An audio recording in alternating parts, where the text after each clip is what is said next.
जब आप कुछ ऐसा सीखते हैं जो आप नहीं जानते थे, वो आपको खुशी देता है या कष्ट? उससे आपको खुशी मिलनी चाहिए, है ना? एक इंसानी बुद्धि के लिए ये स्वाभाविक है। अगर आप कुछ ऐसा सीखते हैं जो आप नहीं जानते तो आपको खुशी मिलती है। इसे इतने कष्ट के साथ क्यों किया जा रहा है? बोर्ड एग्जाम, अगर आप जानते हैं तो क्या आप उसे गलत लिखेंगे? नहीं। हाँ, अगर आप सिर्फ परीक्षा के लिए याद करने की कोशिश कर रहे हैं तो आप उसे गलत लिख सकते हैं।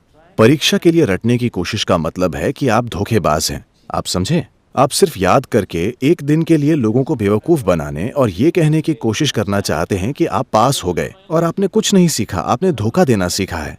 अपना जीवन धोखे से शुरू मत कीजिए, ये अच्छी बात नहीं है। ये आपके जीवन के लिए अच्छी बुनियाद नहीं है। बस किसी तरह 100 नंबर लाना। सिर्फ एक दिन के लिए आपने कुछ याद किया और पेपर पर उसे उलट दिया, क्या यह धोखा नहीं है?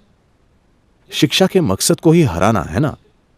हम कुछ जानते हैं इसलिए हमें अगली क्लास में जाना चाहिए, ये नहीं कि हमने किसी तरह परीक्षक को चकमा दे दिया इसलिए अगली क्लास में चले गए। हमारे जीवन में उसका क्या अर्थ है? उसका कोई अर्थ नहीं। अपना जीवन धोखे से शुरू मत कीजिए।